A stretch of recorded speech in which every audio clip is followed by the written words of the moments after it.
സഹകരണ ബാങ്കിൽ നിന്നെടുത്ത കോടിക്കണക്കിന് രൂപയുടെ വായ്പകൾ പാർട്ടി പ്രവർത്തകർ തിരിച്ചടയ്ക്കുന്നില്ലെന്ന സിപിഎം രേഖ.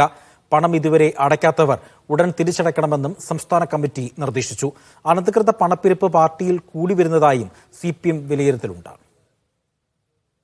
സഹകരണ ബാങ്കുകളുടെ ക്രമക്കേടുകളുമായി ബന്ധപ്പെട്ട വാർത്തകളാണ് സംസ്ഥാനത്തെ വിവിധ ജില്ലകളിൽ നിന്ന് കഴിഞ്ഞ കുറെ കാലമായി പുറത്തുവരുന്നത്. വിവാദങ്ങളിൽ ഉൾപ്പെട്ടതിൽ കൂടുതലും സിപിഎം ഭരണസമിതിയിലുള്ള ബാങ്കുകളായിരുന്നു.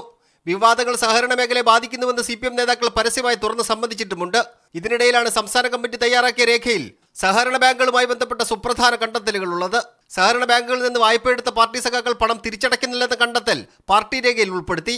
സഹകരണ മേഖലയിൽ നിന്ന് തന്നെ ഇത്തരത്തിൽ പരാതികൾ ഉയർന്നിട്ടുണ്ട്. കോടികൾ തന്നെ ഇത്തരത്തിൽ വായ്പയെടുത്ത് തിരിച്ചടയ്ക്കാത്ത പരാതികളും ഉയർന്നു വന്നു. തിരിച്ചടയ്ക്കാൻ പറ്റുന്ന വായ്പകൾ മാത്രമേ സഖാക്കൾ ബാങ്കിൽ നിന്ന് എടുക്കാവൂ. കുടിശ്ശിക വരുത്തിയിട്ടുള്ള സഖാക്കൾ ഉടനെ അടച്ചു തീർക്കണമെന്ന നിർദ്ദേശവും നൽകി. വലിയ തുക വായ്പ എടുക്കുന്നുണ്ടെങ്കിൽ ബന്ധപ്പെട്ട കമ്മിറ്റികളുടെ അനുമതി വാങ്ങണമെന്നും സംസ്ഥാന നേതൃത്വം വ്യക്തമാക്കി. ഓരോ ഏരിയയിലും സഹകരണ രംഗത്തെ വിദഗ്ധരെ ഉൾപ്പെടുത്തി പരിശോധനാ സംവിധാനങ്ങൾ രൂപപ്പെടുത്തണം. ഇതിൽ കൃത്യമായ പരിശോധന നടത്തി ആവശ്യമായ ഇടപെടലുകൾ നടത്തണമെന്നും കീഴ്ഘടകങ്ങൾക്ക് നേതൃത്വം നിർദ്ദേശം നൽകി. പാർട്ടി പത്രത്തിന്റെ പേരിലും കെട്ടിട നിർമ്മാണത്തിന്റെ പേരിലും അനധികൃതമായ പണപ്പിരിവ് പാടില്ലെന്നും പാർട്ടി അംഗങ്ങളോട് പറഞ്ഞിട്ടുണ്ട്. മീഡിയ 1 തിരുവനന്തപുരം.